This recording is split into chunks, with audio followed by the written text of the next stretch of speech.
UFC Fight Week Abu Dhabi, former champion Robert Whittaker is looking to take on a prospect in the UFC, some would say, but this is a former Division 1 champion himself and Reinier de Ridder. Middleweight division has been clogged up for quite some time, but finally, folks, we get some clarity. Breaking it down with me, as always, the Santa Fe Bomber, the New Mexico native, AJ. We got another one on deck. We need to talk about what happened last week. Before we jump into the wildness, the dogs that were barking last week, we got a fun card in the desert, man. ABC card. Like I said, a little clarity in the middleweight division. Piotr Yan, he's given the 35-year-old Marcus McGhee a shot up the rankings. And Bryce Mitchell, Doug Nasty, is looking to bounce back from that submission loss. Submission loss to John Silva, but he's making his bantamweight debut. A lot of fun stuff ahead. How you feeling, brother? A lot of fun stuff ahead, Derek. What makes me excited about this card, there's a lot of shots being offered to a lot of these young prospects. Seems to be that's the turning of the tide in the way the UFC is going. And these cards make a lot of difference when people are looking to make some money. That's right. So we got our picks, we got our bets, but like I said, let's go ahead and just take a quick stroll back on the memory lane. AJ, this is the bet sheet from last week right here. Folks, pretty clear. Red indicates wrong, green indicates right. And AJ, we have to document it because this is one of those rare times. You look at the pick number right here, right? We're hovering over 60%. We were much closer to 70 a week ago, but things happen. This is a historic moment because the dogs were barking. Dog, 4 out of the 5 main card fighters got the upset victory right here. The only one that was kind of chalk, but it really wasn't even chalk because if you cashed it, you got great odds at it. Max Holloway, I think, closed around minus 130 or something, but everybody else was barking, brother. What were you watching? Were you imploding? Were you melting as the fights were going on? I was like, damn, this can't keep happening. What are you thinking? After the second one, Derek, after the Ige fight, I'm thinking, all right, either we just don't watch enough tape or something in the water out there has made a big difference on all these fighters because people were fighting completely different than everything I was thinking was going to be happening. Good job for everybody that won, man. But it was, you were right. I was sitting there thinking this is a historically bad performance for not even just us, a lot of people out there that were calling bets who's going to be winning. Crazy to see a lot of these dogs, like you said.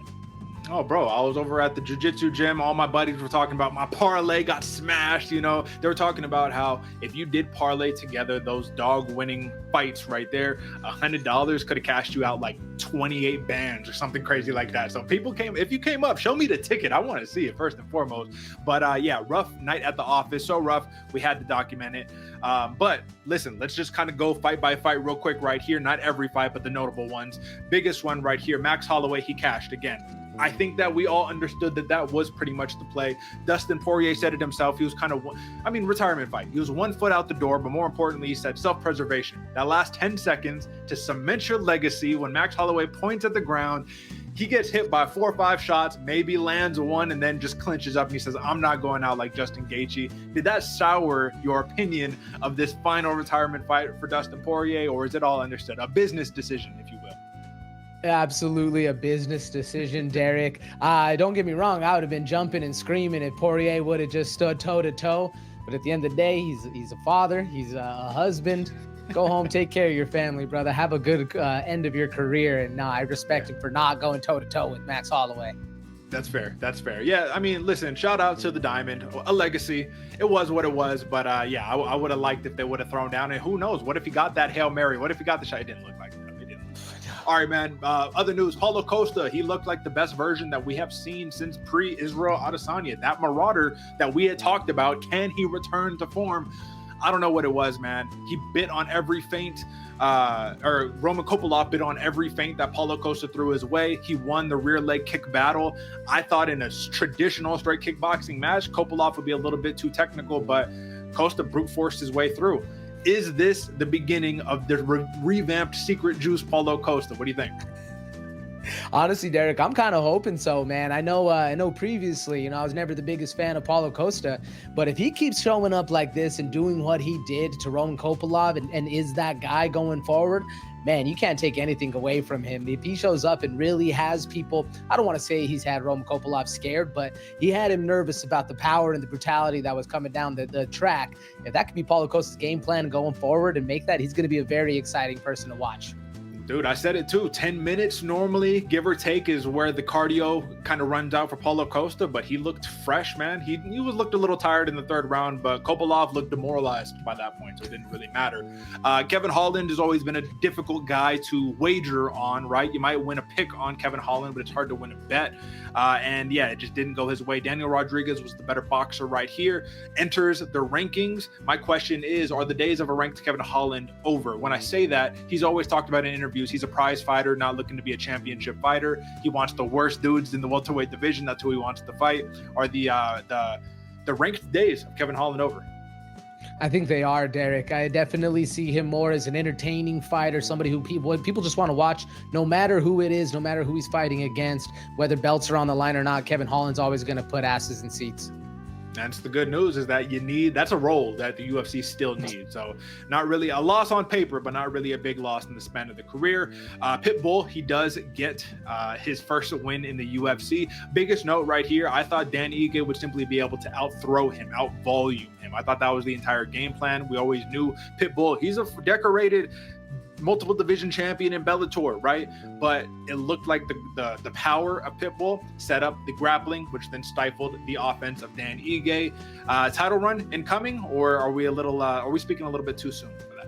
I think we're speaking a little bit too soon on that, Derek. I mean, don't get me wrong, wrestling won the day in that fight right there, but I need to see something a little bit more than what was put out by Pitbull in that fight. Because Dan Ige, don't get me wrong, he's a star in all his own right, but again, almost middle of the pack of the top 10, top 15 kind of fighters. So when Pitbull needs to show that he can step it up above that to be able to really start talking about a title run. My argument is still the same. I don't think he throws enough to be able to get through that top 5 of the division right there in the featherweight division. Last piece of news right here. Michael Johnson, man. Shout out to the OG. Shout out to the almost 40-year-old, if not 40-year-old fighter who just straight up put hands on Zellhuber, man. He outboxed them. Zellhuber, I think he's just not living up to his potential, man. He froze up in that one. All he threw was that rear leg kick over and over and over again. He just got thoroughly outboxed, and it's a numbers game. It's pretty kind of like the Dan Ige situation, man. Johnson put up more numbers. He gave the judges more to work with. Zellhuber, a bust as a prospect, or does he still have time? I mean, he's young. He's like, what, 26, 29, something like that?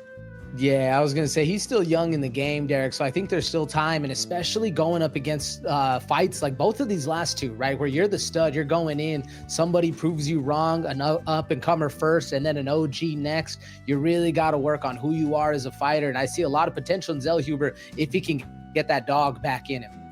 Yeah, we'll see. Michael Johnson is a name, if you will, right? He's stiff competition, but you need a name at this point. You need to really show that you're doing something here. This, to me, is a setback similar to Francisco Prado, man, and how he lost as well. Just like, you're on that fast track, you're on that lane, but now you need something big. So, folks, that was the recap for UFC. What was this one? 318. There we go. UFC 318. AJ wins the week. He squeaks it out, and I hit the miraculous, historic 0-5 on the card. Not going to happen again, I'll tell you that much. It's time for some fight night.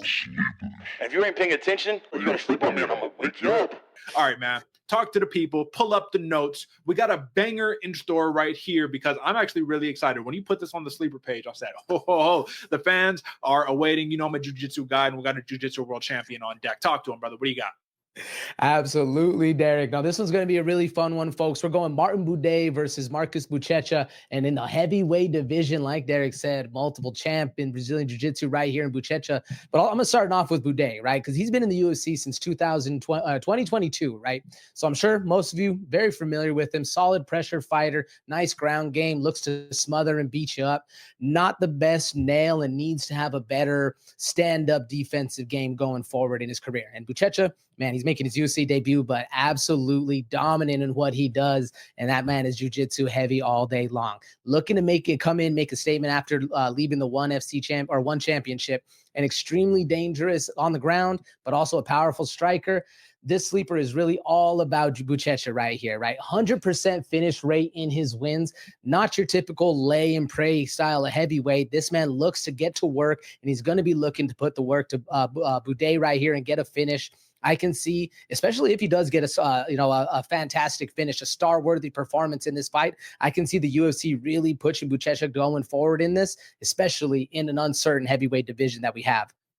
Oh, bro, he racks up a couple of wins, especially submissions. They're going to say, hey, Johnny Walker's brother, Walter Walker, heel hook for heel hook. Who can get it done right here? I think that Buchecha definitely has some real potential in this heavyweight division, which, again, has been a little lackluster, man. They need some star power. They need some names. And Buchecha is a name for those that know. For the casuals, they're probably like, who is this dude with the weird name or whatever? But I'm telling you, fantastic jiu-jitsu on deck right here. All right, brother. Now, with that being said, let's go ahead and let's jump into the UFC Abu Dhabi main card. Here's to another main card breakdown, courtesy of your hosts, Derick G and AJ. Bobby Knuckles, the Reaper, and he's in uncertain territory, which is kind of strange, bro, because you come off of a loss against Khamzat Chimaev where you get memed, you get your teeth smashed in or whatever the case may be.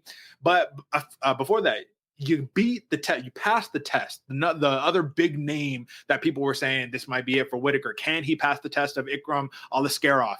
Now you get this guy right here in Reinier de Ridder, who I think is coming off of that recency bias of beating Bo Nickel, beating GM3, Gerald Mearshart, beating Kevin Holland. But now that you get Robert Whittaker, some say it's a step up in competition. This guy's a former 2-division champion in another promotion, though, where he fought the best of the best. So my first question to you is, in this matchup right here, is this a step up in competition, or is this just another battle for two experienced veterans here? No, this is a step up in competition, Derick. I mean, you want to talk about levels. Bobby Knuckles has been at the top for quite a long time, and not just the top of the UFC, like the top of all MMA. And I mean, there was only a couple of years ago where we were talking, if there wasn't Israel Adesanya, Robert Whittaker would still be the champ of that division. So I know things have changed lately, especially with how things have been going. And like you said, recency bias is a thing. But I mean, you want to talk about somebody who's always going to be game and always looking to put you to sleep. You take 2 seconds off with Robert Whittaker, you end up like Ikram Aliskerov hitting the chicken dance, wondering what's happening to you. That's true. That's true. Because I think the battle is very simple right here. It comes down to a dude who you know is going to walk forward in RDR. He's going to try to grapple you up. He's going to try to take you down. And the problem with Whittaker is guys who have won the physicality battle have been able to take him down. Interesting stat, though. If I'm not mistaken, there's only been 2 fighters who have had extended control time against Whittaker in his entire UFC career. That's Yoel Romero, which he actually did it in 2 fights, and none other than Khamzat Chimaev. Everybody else, he's been able to get back up to his feet at some point. So the argument, the recency bias of, well, RDR is just going to walk him down, take him down, and just submit him could be valid because, like I said, this is a big dude, 2-division champion, not just, middleweight or anything like that, but, going up in weight as well for RDR. But Robert Whittaker, knowing that that's the game plan, you have one option. You have to keep it on the feet. And on the feet, talk to us about the striking differentials between these 2 fighters, because I have some thoughts of my own, but I'm curious to know what you think. What worried me most, folks, and if you want to see it, make sure you go watch that GM3 fight. Yeah, Reinier de Ridder did pull it out. He got the win at the end, but that submission. But you can see a lot of the times, man, hands start dropping, chins high, and he's really just like winging stuff in, like pawing at things going forward. Very, very worrisome on the feet, right? Solid ground game.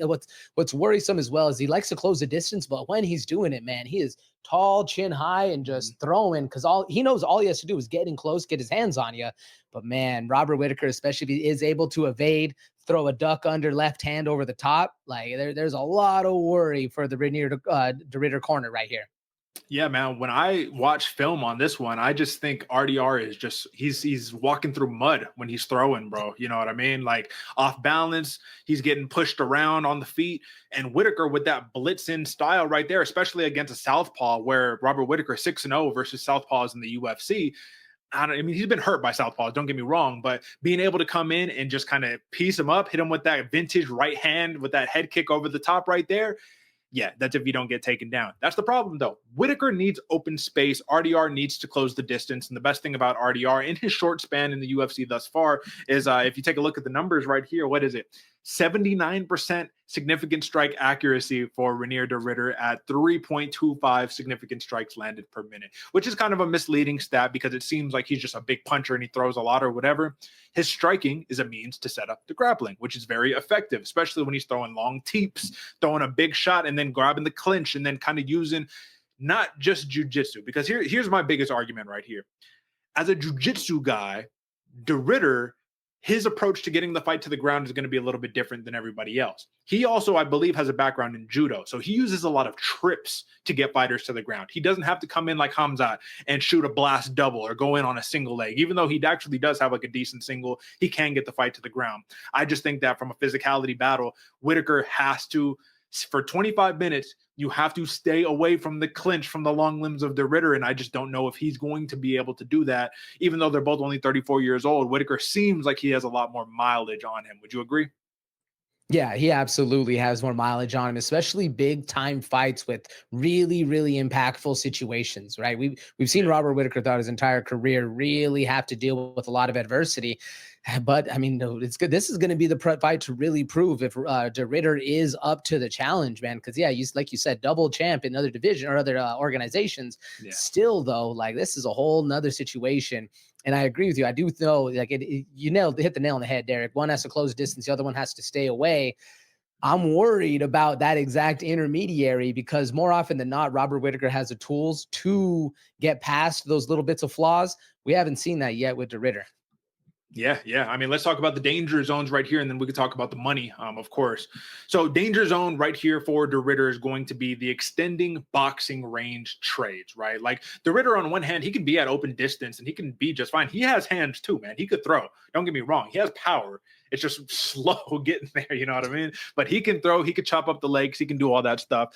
But he has to watch out for the blitzes in from Robert Whittaker, but also that kick range of Robert Whittaker. On the other hand, if Robert Whittaker overcommits on that blitz, that plays right into the hands of RDR right there. So I think it's going to be closer than what people imagine. But would you argue, this is kind of my last piece on the argument here, a lot of people thought that the fight against Du Plessis is going to be a prototype for what this fight is going to be. Du Plessis, slow, unorthodox, everything throws weird, but he was able to just like get his hands on Whittaker and just win the fight, drop him with a slow jab, but a powerful jab, and just kind of take over from there. If he gets on Robert Whittaker's back, if he does something like that, the fight can be over. Some people say that this is what the Robert Whittaker versus Du Plessis fight, the outcome if Whittaker wins is like what people expected that fight would have turned out. Or it could just be the clunky, unorthodox guys, man, just won the day. What do you think? Yeah, I know that's a very apt comparison, Derek. I can see where a lot of people are thinking. When you were talking about it, I was thinking about going forward, like how that exactly works out. Yeah, I think Du Plessis is a good comparison, but funny enough, he's probably faster than de Ridder, right? He's like speed in general. They're both slow. Don't get me wrong. Like, yeah. Mud is very correct in how they're moving, but the snappiness that de Ridder lacks at certain times, especially once he starts kind of getting tired and in longer into the fights. That's where I think Du Plessis succeeds. So this could be a good thing for Robert Whittaker trying to get in this fight. All right, well, let's talk numbers right here. The number that we're tracking, let me go to FanDuel for this one. Whittaker still in the driver's seat from the odds, minus 158 for Whittaker, plus 124 comeback for de Ridder. So definitely some dog value if you want to go with the grappling edge right here. Totals from what I tracked last right here is 2.5 rounds, minus 115 for the over, minus 115 for the under. What are you seeing, brother? What do you like here? Ooh, Derek. I mean, this is an interesting fight because both fighters can win within the rounds. I do think the over favors Robert Whittaker more, especially if de Ridder's not able to get his hands on him. So personally, I'm rocking with de Ridder on this fight. I like that under, right? I like that under 2.5. It's a long time. If he can get a submission, get his hands on him, I think he can get this fight done. I'm not willing to count out Robert Whittaker just yet. I need to see. It's one of those, I need to see it right here. Now, I do think getting Robert Whittaker at minus 150 right here, this is not particularly a smash spot per se. I kind of think that like if we were getting a smash spot, this would be one of those like minus 115, minus 105 type spots right here where it's almost even money. But Robert Whittaker at minus 150, you don't see it a ton these days. And if he gets a big win right here and he gets it in dominant fashion, I don't think you're going to be touching this number really anytime soon. I'm going to roll with Robert Whittaker right here. Of course, path to victory is going to be a longer fight. I think he could finish this via TKO or decision. So I don't have a bet right there, but I do got a pick for you guys, and it's going to be Robert Whittaker money line. So the picks are in. I'm taking Whittaker. AJ's rolling de Ridder with the under. I'm taking Whittaker with the over. That's your pick for your main event right there. All right, folks, let's move on to the next one. And the next one that we got right here, AJ, this is a surprising matchup. Petr Yan versus none other than Marcus McGhee. Real quick, before we jump into this, I was hearing some news right here, and maybe I'm incorrect in my assessment, but this was some news that I did see, and it's that I think Umar Nurmagomedov, right? The dude who, wants the rematch with Merab so badly. It looks like he turned down a fight with Petr Yan right here because he just wants to have that rematch. He wants to get that title opportunity back. So he's going to somewhat fall out of favor right here with Merab being an active champion, defending his belt if he can get another defense here against the Corey Sandhagen. That fight was just announced right here. And then you got Petr Yan, who's going to try to make another case for himself to say, I just want to fight, bro. Give me somebody. And in the most dangerous of fashions, they give him the 35-year-old dude who in the bantamweight division might not have much time, but he's not here for a long time. He's here for a good time. And the maniac Marcus McGhee is looking to steal a ranking right here. Talk to us about Marcus McGhee in this matchup right here, man. I think this dude is dangerous. He's got fantastic hands. And even though the numbers, AJ, let me pull up what the numbers are right here. Minus 400 for Yan, plus 285 comeback from McGhee. And that's actually trimmed. This is a larger number earlier in the week. I think he's much more live than what these numbers are indicating. What do you think? Much more live, Derick. I know he's the older fighter too, but some ways that Marcus McGhee fights, he's explosive, man. He has the ability to close distance, hit you hard, especially very snappy shots. Yeah, I love his jab, bro. Very snappy jab, power in his strikes, uses the low kicks and the jabs to be able to get that work from the outside, and then get on the inside, land some power and glide out. Very beautiful boxing, very beautiful movement. And with a fighter that is Petr Yan and his opponent, who's going to be willing to engage with the kickboxing and kind of sit there and really let you get to work, Marcus McGhee has a chance to really put on a show and show how boxing can actually be put to work against somebody who's just going to stand there and let you do it. Yeah, man. Good finish rate, solid hands. My only problem with McGhee, and it's not a problem per se in this matchup, maybe, but a tendency that I have noticed is that he does his best work. And this is not some unfamiliar thing, but he does his best work moving forward. When he's moving backwards, he doesn't have much output. He doesn't have much snap on his shot. So he's not that kind of fighter who can afford to just go backwards the whole time and get walked down. Petr Yan can walk you down. Generally, once he gets his reads and he finds his momentum, that's when he starts just walking you down relentlessly. And that's when he becomes the menace that we have known over the years as Petr Yan. But historically, it takes some time to download that data, to process. And that's where I think in a 3-round fight like this one right here, why Marcus McGhee is so live. Because if he can put numbers up, similar to what we were talking about last week for the Dan Ige fight with Pitbull, if you can put numbers up and you can overwhelm Petr Yan, and you can now all of a sudden going into the 3rd round, he's down 2 and he just has to get a finish. It's like, oh, I don't have 5 rounds to operate. I can't be an operator. You got to just go forward and you got to throw right here. When we're looking at significant strikes landed per minute, this is going to be a little bit misleading as well, but McGhee does throw, man. Look at that. 6 significant strikes landed, 49% accuracy. Petr Yan, 5, 60% accuracy, which is, as you could tell, man, he's very methodical, very technical and mechanical when he throws. And I mean that in all of the best ways, but I just don't know if he will have time to be that Petr Yan that we know and love in this 3-round fight, unless he's risking losing his number. What do you think? Yeah, he's going to have to risk it, Derick, because Petr Yan is not the fastest starter out there. I like him for how technical and how much he's able to evolve his style of fight in a fight, like literally in the middle of it. He's able to make his reads and go to work. But you're right. His does his best work when he's being the bully, when he's on that downhill slope. It's later in the rounds. You're tired, and then he's able to really put it to work. But with the way that Marcus McGhee, man, the way he's going to be starting this fight, I can see a lot of money, or at least the potential to make a lot of money on that plus 285 comeback that he is. Now, don't get me wrong, man. I'm not saying this is like a lock. This is a Marcus McGhee best bet lock of the week type situation. I just like his chances because Petr Yan notoriously finds himself in close fights. In a close fight, anything can happen, and who knows? Maybe they say, listen, we know the UFC is a machine. I'm not saying anything is rigged, but I do think storylines get followed, and people with a little bit more juice in that narrative sometimes get the nod when maybe they shouldn't. Maybe they say Marcus McGhee is on a limited time frame. We got to get him a dub. But listen, it all going to be dependent on how close of a fight this is going to be. Look at the streak right here, man. 6-fight win streak right here for McGhee. Last couple, though. Let's just compare resumes. You can't really compare resumes, man. But Petr Yan, if you're looking at it, dog, just a hit list, man. Let's just go from 2020. Aldo, Sterling, Sandhagen, Sterling, O'Malley, Marab, Song Yadong, and Davison Figueiredo. There's not a name on Marcus McGhee's resume that could even compare to any one of those fighters right here. So this is obviously the biggest fight of his career. But I just want to take notice of these two things, which is why, even though I think that McGhee is live, I think Petr Yan is a little disrespected in the narrative. Clearly not in the numbers because he's minus 400. But Jonathan Martinez, fantastic kicker with not great boxing, but he has devastating kicks. And the kicks set up the hands. He got his kicks taken away. McGhee won the fight. Easy decision right there. Gaston Bolaños, big power puncher. Again, big kicks set up the hands. He got knocked out in his fight. JP Baez clearly was not a UFC contender when he fought him, but he did get the rub, and that was a good knockout. This is not that style of fight. Petr Yan is not a kicker. He is a boxer primarily right here. So hand for hand, let's be real, man. Let's talk about the numbers and the picks. How you see it?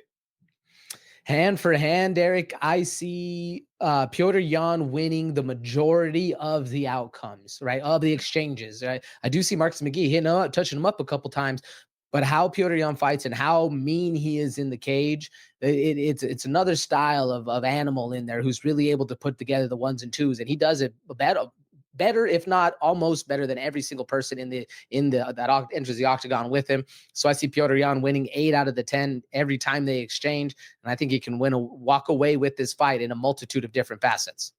Yeah, man. I think that Marcus McGhee is going to have to be crazy. He's going to have to expose himself to a lot of danger right here, because if he gets too close and finds himself in a clinch, I think Yan is a better clinch fighter. Great Greco kind of like throws right there, but more important, those tie trips that he has out of that clinch. I think I mean, Petr Yan is nasty. What did he do in that Davison Figueiredo fight, man? He had a nasty highlight trip in that one where, look, he tried to use grappling. Figueiredo tried to use grappling to nullify Yan, and this is some of the stuff Yan can turn around and do. So you have to fight Yan on every front, and I think it's going to be too many fronts for Marcus McGhee to be able to get past, but I do think he is live. For that reason, I'm going to roll with, and let's talk about the total 2.5 rounds right here. Over is minus 280, plus 220 for the under right here. Safe pick right here, AJ. I think it's safe to say Petr Yan for the consensus pick right here. I think that Petr Yan is a fantastic parlay piece that you can add to a couple different things, but I would not bet him standalone. If you want to bet something here, I think over 2.5 rounds is absolutely the play right here, even at minus 280. What do you think? Yeah, and if you can get it in at minus 280, if you're finding places like that, that's going to be the case to take that, because that is not going to be around that much, that bet long term going forward, folks. I agree with Derek. Petr Yan is the pick, not the bet, unless you are looking for a parlay right here. But we'll see him get it done. I do think he's going to be faster, better, and more precise in this fight. That's it. Petr Yan, no mercy, looking to find his way back to a title shot. We'll see if he can get it done. All right, man. Let's keep it pushing right here to the next fight on along the docket. And Shara Bullet, he comes back, looking to bounce back against the power bar Marc-Andre Barriault. AJ, some would say critically that Magomedov got exposed, man, that he's not the truth. He's not the guy that we all thought he was, because he lost to a very, very tricky MVP, Michael Venom Page. Marc-Andre Barriault, on the other hand, listen, man, he got a solid knockout against a guy whose chin was gone. A Bruno Silva who crushed everybody outside of the UFC, came to the UFC and almost lost it. I think he won one fight in the UFC out of his 6-fight run or something like that. But you get a power pressure fighter with questionable. Just everything about the Powerball right now is a little questionable. He's fallen a little out of favor for me against a dude with just still a ton of question marks for Shara Magomedov. Are you sold that Magomedov is not the guy that we thought he was, or do you think that MVP is going to make anybody look bad? I think MVP is going to make anybody look bad, Derek, especially if you've tried to fight an MVP style of fight, right? You're going tit for tat, you're going strike for strike, looking to just trade combos. MVP is going to make a fool out of anybody. We just saw Stephen Wonderboy Thompson do it last week, 2 weeks ago. MVP is that same style of fighter. So if you're going at it and going to attack him like that, I think Shara just had a bad game plan. So I'm not sold that Shara isn't the guy anymore. But there were a lot of eyebrows raised, Derek, because that was also supposed to be Shara's game, right? Heavy kicks on the outside, make him look bad, hit him with a bunch of stuff, and then not be able to be touched. Like, that's what we've seen Shara do the rest of the time. And unfortunately, MVP made his striking, I don't want to say elementary, but rudimentary, if you will. Like Chara almost looked starstruck going in there. Yeah. We did not see the normal performance he had. Oh, bro. I mean, part of it was that he bit on every feint imaginable that MVP threw his way. Deceptively, MVP is fast, man. So I can understand just being overwhelmed, too much data downloaded where you're like, I don't even know where to throw back. And the other problem too, man, is Magomedov is, and this worries me in this fight, he's a little too willing to accept the back foot and just kind of circle around on the back foot and kind of play that game right here. And against the power bar, that's going to be a dangerous game to play because we know what he wants to do. He wants to clinch you up, put you up against the cage, drop that elbow that he dropped on Bruno Silva, or even better, just stop the mobility. Because that was the other thing. MVP wasn't just throwing out feints. He wasn't just fast. He was mobile the entire time. He's not running per se, but he's dancing on you. You know what I mean? He's dancing. He's not being a stationary target. Good news for Magomedov is, one, you get a hometown fight right here. You get the Abu Dhabi fight, so you get the hometown love. But number two is you don't got a guy who moves a ton. You got a guy who you're going to have a massive speed advantage over right here. And I think more than anything right here, this is going to be a battle of just range versus pressure. And I don't want to dumb it down too simply, but I think it's pretty much as simple as that one. Can Barriault get to him without eating a bunch of shots in that interim right there? Can his chin hold up? Because AJ, you hate to say it, but the reality is when he got knocked out by Pfeiffer and Stoltzfus in the first round, and Bruno Silva was putting some hands on you before you got to him, I'm just not. I don't think the guy that we saw in this win run right here, Marquez, Anders, Jordan Wright, even the names right there, man. I'm not quite sold on the power bar. What do you think? I'm not sold either, Derek. I think Magomedov is going to come to this fight looking to put a show, looking to show people that last fight was a fluke. He is the star that we all thought he was. And especially with the kicks, man, the way Magomedov is able to put the kicks together at range, I think Barriault is going to have a very hard time trying to close that distance and even get his hands on Chara. If he does, we'll see what he can do, because at least as of late, Barriault can still have the power, right? He can still have the strength going forward. It's just everything else that's a big question mark. That's why I like Chara in this fight. What do we got for Barriault right here? Because you got to give him something, right? Cardio, even though it's been questionable at times right here, generally, if he can keep the pace, if he can keep 15 minutes of pure pressure on Magomedov, I mean, he might be able to stifle some of that open range, because that's what Magomedov needs. Again, he needs that open range. He needs that kicking range right there to truly be effective, because I honestly think, I don't have a number to prove it, but I think he throws more kicks than he throws hands purely.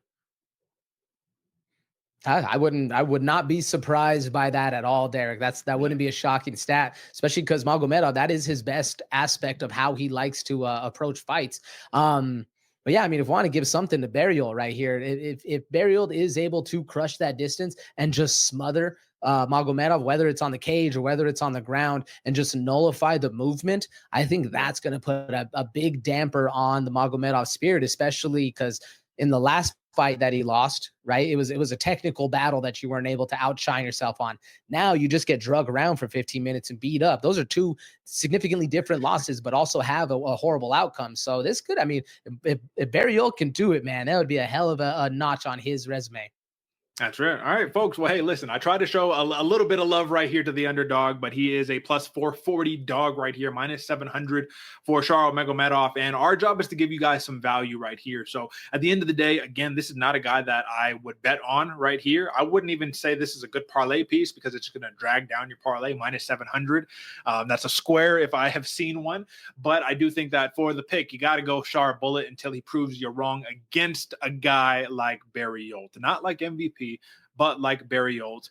Final piece of the total right here, 1.5 rounds, minus 175 for the over, plus 145 for the under. I would have to imagine if you go Magomedov, you're taking the over, right? Yeah, that's what I was thinking, Derek. I like especially at 1.5. Let Chara get to work, let him avoid that first round, and then just go to work after that. Especially, what is he? You said minus 700 favorite. Yeah. You take the minus 170 all day long on this one, folks. Yeah, man. And I think the reason why the total looks like that is because they're thinking that he's going to knock out Barriault. I think that that's really what they're seeing right here. So again, will the chin of Barriault hold up? If he can clinch and close that distance, it might just, we'll see. All right, man, let's move on over to this next one. We'll keep it rolling right here. This is one of the more interesting fights that we're going to have on this card. And let me just go ahead and share my screen with you. Boom. All right. Asu Almabayev versus the guy everybody cannot stop talking about, Jose Ochoa. Ochoa came off of a disappointing UFC debut for what people thought he was capable of against Lonair Kavanagh, but he bounced back against Cody Durden, used some of that anti-wrestling and stiffed this dude in his hometown in 10 seconds of the second round as soon as it opened up.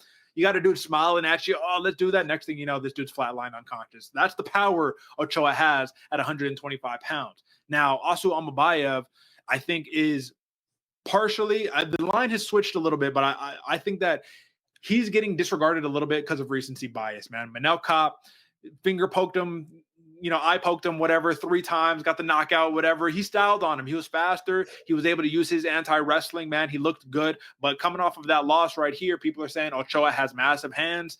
If he could stuff some takedowns, he's knocking this dude out right here. I think the story is a little bit more complicated, and I hope we got some good takes on this one because I'm a little conflicted right here. Talk to us about Ochoa first, man. Is it hype? Cody Durden, can you compare Cody Durden to Asu Almabayev just on a tit-for-tat level? On paper, yeah. I mean, similar. They both heavy wrestlers. Like, that's what they're looking to go do, looking to put the pressure on you, looking to be taking the front foot and how they aspect the fight. I will say I would think Asu Almabayev is a little bit better of a jiu-jitsu player than Cody Durden is, more of a wrestler going forward.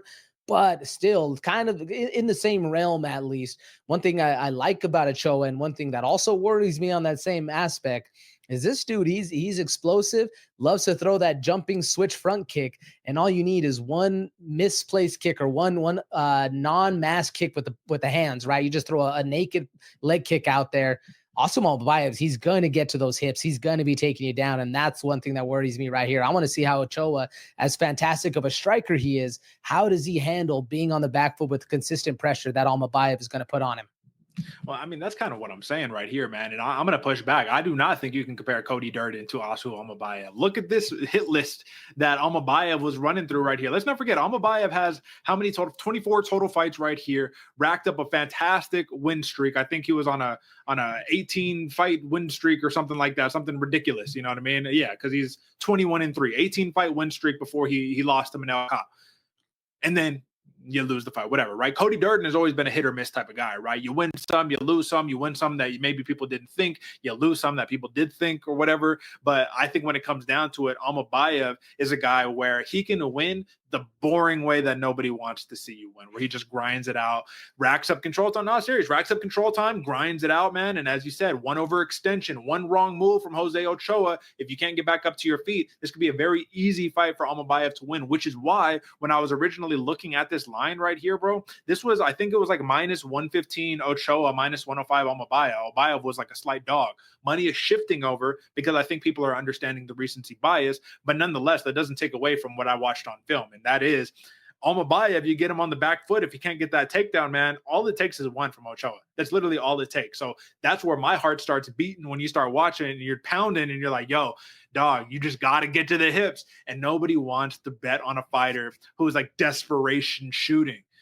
Though I do think realistically, if we're being real here and humor me, right? If we're being real here, I do think Almabayev is better everywhere except for having more power. I think he's a cleaner striker, more like technically sound of a striker. I think he's a better grappler. I think as an athlete, as all of that, he has every intangible better except pure power, which Ochoa definitely has. Like that's like crank that shit up to 11, 12, while Almabayev is like on a 3-4 type situation. What do you think?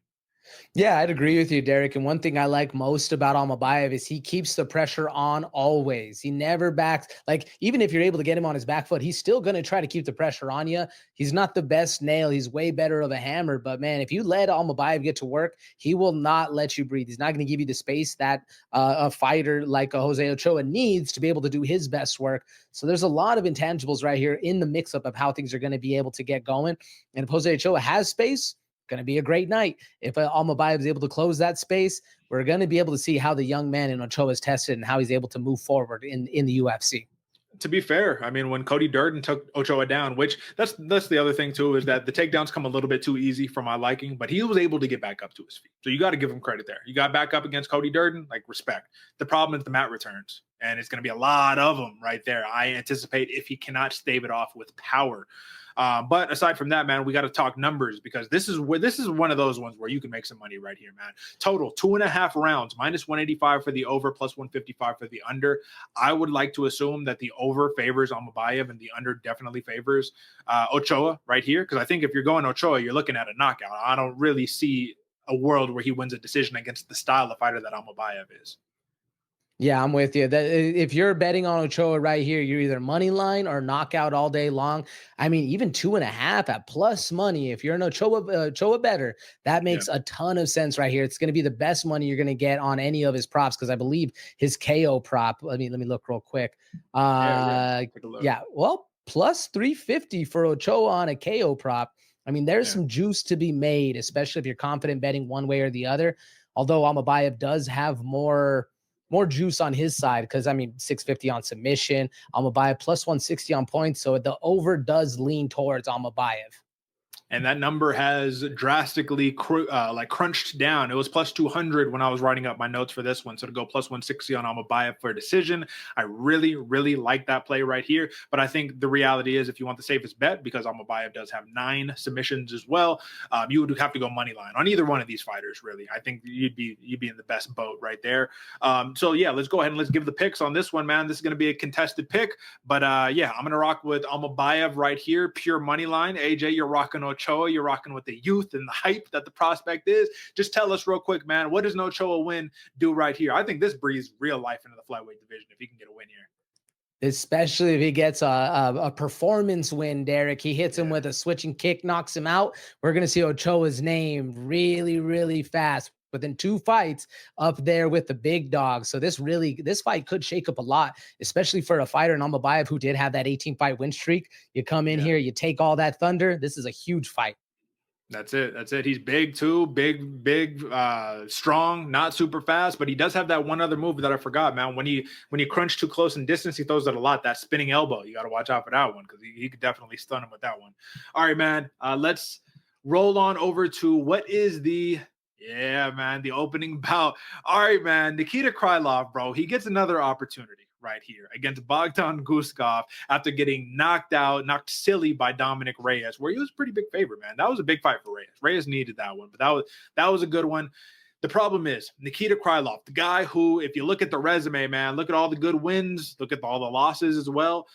Not the most active fighter, but he has like all the tools. It's just, can you put them together? And Guskov, on the other hand, is a guy that I've never really believed in, but he just keeps winning. You know what I mean? And you can't deny that. You cannot deny that, especially when money is on the line. Because if you take a look at this line, the number has creeped up right here, a little bit heavier of a favorite than he was earlier in the week. Nikita Krylov, -196, plus 152 comeback for Guskov. AJ, I'm curious, while we are opening this up, can you take a look at the knockout prop for Guskov? I want to know what that is, because that's the number that we need to be considering right here. And while you were Bogdan Guskov by by KO plus 270, Derek.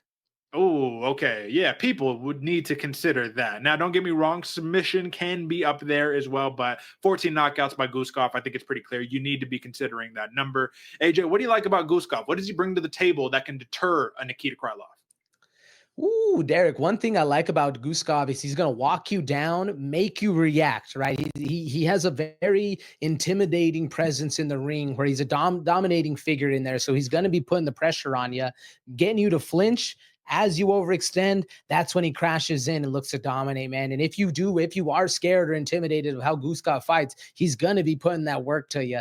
And one thing, he's a little bit slower of a style, but he's powerful, Derek. And when he can hit you, it hurts. And we've seen Nikita Krylov crumble under that same style of fight. He sure has, man. He sure has. The scariest part about Guskov is the confidence that he has in himself, man. He just walks forward, hands down, ready to chunk him right here, which is really good because the shots are coming from unorthodox angles. They're coming from your hips, and they all have power behind them. But yeah, you are right, man. He's a little slower, gives up the takedown a little bit too easy.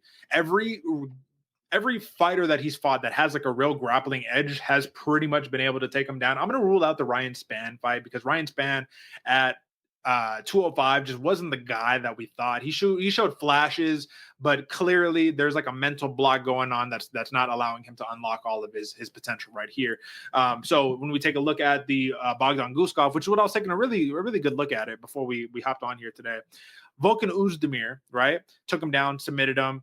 first round, right? I mean, that was pretty simple. And that was a fight where it's like, all right, no time. He's kind of unpredictable as well right here, but that was almost too easy. Billy Alicana, right, in his last fight, took him down with ease, rode out the first round. But what happens in the second round when it starts back on the feet? He walked him down, got him out of there. Nikita Krylov, it's the thing that concerns me the most, is that he's got fantastic hands too, but I don't know if you mentioned it earlier, apologies if you did. He just chills right there with that chin up in those interim moments right there. So can he survive enough to get a takedown? Because I think if he takes Bogdan Guskov down, man, I don't think Nikita Krylov is a Billy Alicana, not a Ryan Spann, Zach Pauga.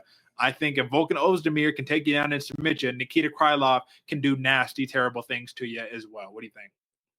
Yeah, I agree, Derek. If Nikita Krylov is able to close that distance, and that's a big if right here, that's going to be his best path to victory. One thing that worried me about it, you touched on it, that chin stays high whenever he's looking on his entries. And one of the best parts about Nikita Krylov's entries is he blitzes in from far. Where you can't hit him, he blitzes in, pieces you up. But as of late, his blitzes have become very, very reckless, and that's where he's getting caught a lot of the time. And you blitz in on a very confident striker that is Bogdan Guskov. All he needs is one little counter strike. Your momentum's already going forward. You're going down, but it could lead to one of those weird takedown situations we see where that's when the clinch happens. So I can see a very reckless fight from both of these gentlemen coming forward on however it shakes up.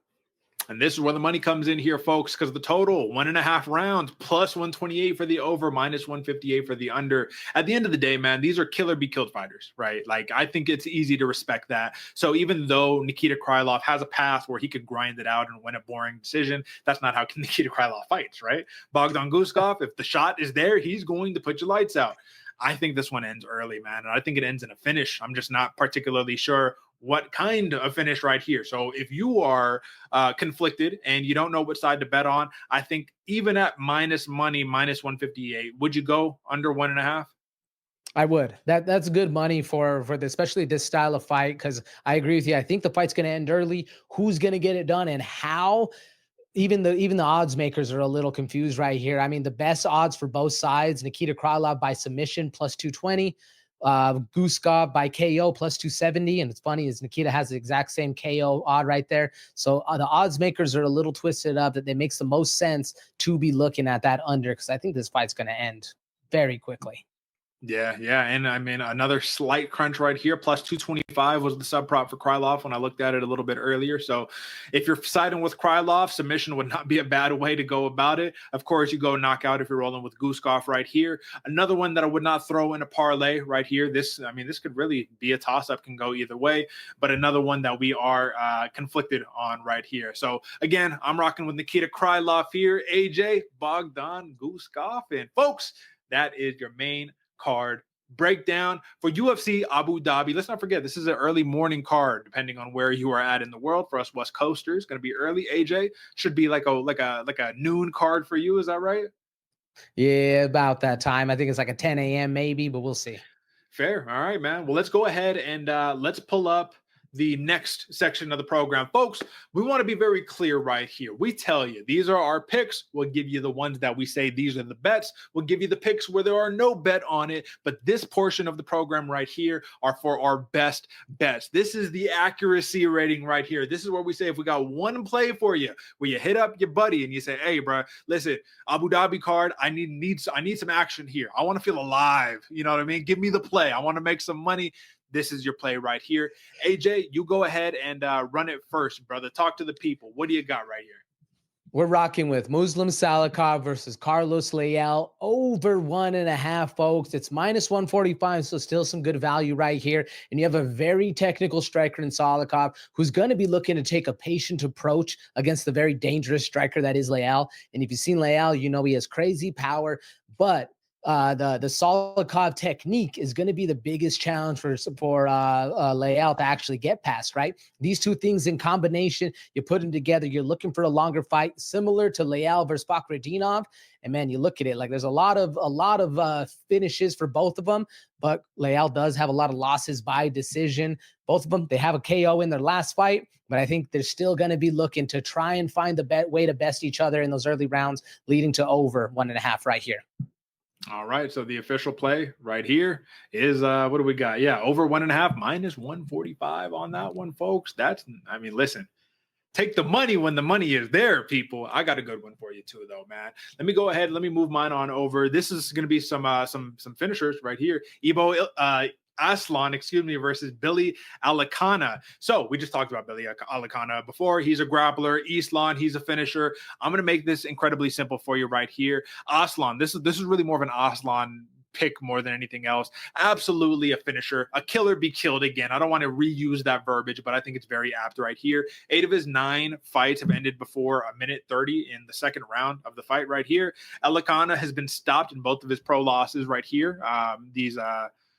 Submission, knockout, you get finished right here. I mean, you got some losses on the table right here. The point that we got is that I think that this fight is going to be ending early, under 1.5 rounds. I think you just got to side with Aslan. I think he's going to walk forward. If he can keep the fight standing right here, I don't think Alakana will have the firepower to be able to deter him. And more important, in that last fight against Bogdan Guskov right here, once he got hit a couple of times, and you never in a disrespectful way about a fighter, but once he got hit a couple times, you just saw the wilting happen.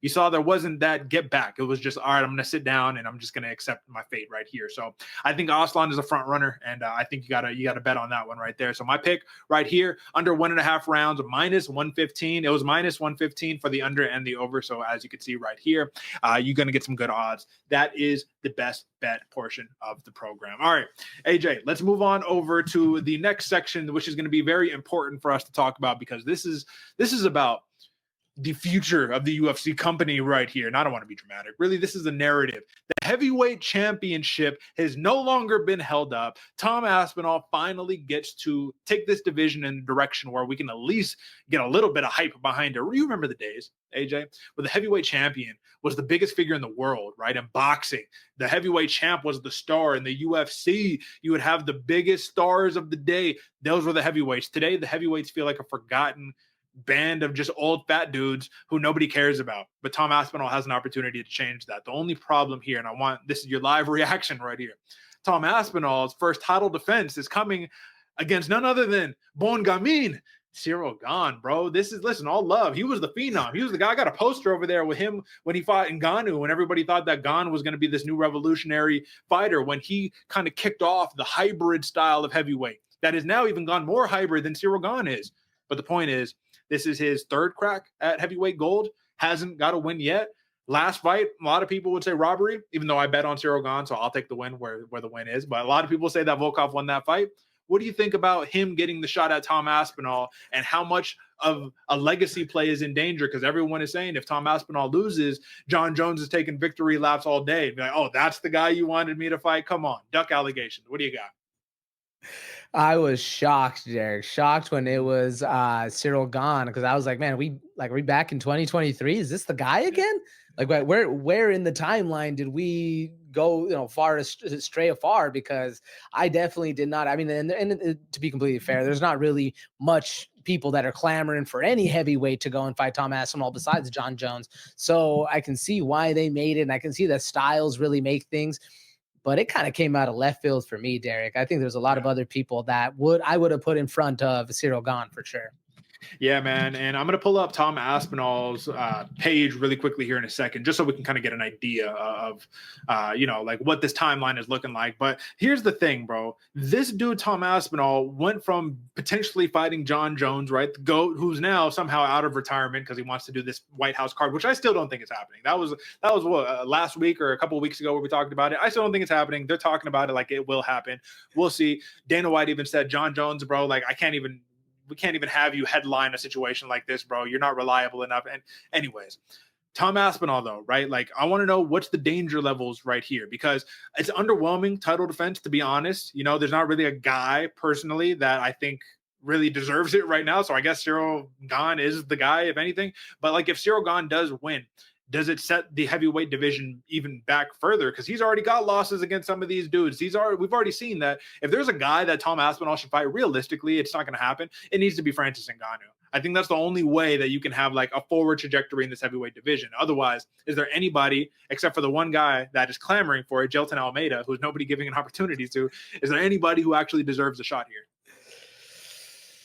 Oh, not really, Derek. That's the big problem we're having with, like even all the names that you're thinking of for heavyweights, like they're just really not staying that active. And nobody is, even the big wins that are happening, like the last heavyweight fight we had, Derek Lewis. We're not going to see Derek Lewis fighting for titles anymore. All the people are gone, all the big names. So that's why we do need a big shakeup. And it's a huge opportunity for a loss if you're a Tom Aspinall fan right here, because if Tom loses this fight, we're back decades, because then John Jones has all the ability, all the claim to say, you got that's who, like I'm an old guy and I beat up everybody right here. You guys don't even have a chance to touch me. Yeah. So this is a must-win situation for Tom Aspinall right here. And even then, it's really not that big of a win, because everybody's going to say, you were supposed to beat that guy. This guy hasn't beaten any of the champs. Yeah, you're supposed to be the champ. So this is a weird position for the heavyweight division to be in. And some were even saying that this is like the third time that they've tried to book it. You don't see anything official here on the record for Tom Aspinall. But look at the wins, man. So you already beat Spivak. You beat Volkov. You lost to Blades in the freak injury. You revenged it. Tybura and Pavlovich right there. So, I mean, it's fair to say that you did knock off a bunch of guys. I mean, it's not all the guys, don't get me wrong, but there's nobody who's really just kind of speaking up. So I guess Cyril Gane can make sense. I think it was more of, if I'm not mistaken, and I could be mistaken, so I don't even want to say anything out of turn, but it was something where it's like Tom Aspinall wanted to fight Gane when Gane was more in the title picture, and Gane was like, nah, like we're not going to fight or whatever. And then finally Aspinall gets the belt, and now Gane's like, oh, what's up? Let's fight. And he's like, nah, bro, remember when I was trying to fight you? Like, what happened? Where was that energy? All I know is that this kicks off a new chapter in the heavyweight division without John Jones, which this is finally going to be like the first era of non-John Jones since late 2000s, you know what I mean? Like, it's been a long time right here. So we'll see what the European headliner can do right here. And yeah, man, is Aspinall the real deal? Give me your tape right here. Does he get it done? Does he make it look flawless against Cyril Gane? Yeah, I think he does. I think Tom puts it to him. Especially with how Tom is aggressive in the way he fights, I think Cyril Gane is going to be on the back foot again, similar to what we saw in John Jones, like just not confident enough his own abilities to be there. He's going to be looking to dance around and fight a point fight where Tom's actually going to bring the fight to him. I think Tom wins this one pretty flawlessly. I'm not going to discredit Cyril Gane because I've always been a fan. I still think that he has a place in that division. I just don't know what his development looks like since the last time that he fought. And I think that Tom Aspinall will have a major speed advantage, which will be the biggest problem right there. That's the biggest cheat code about Tom Aspinall, that he hits incredibly hard. He's super fast and he can grapple. Like, it's unfair. You know what I mean? None of the other guys can do that. So again, we're going to have to see where this division goes. But folks, that's it for this week's episode of the Bloody Water Podcast. Catch us next week for another breakdown. BloodyWaterPodcast.com. Check us out if you want to stay up to date with us. Until next time, folks. Peace.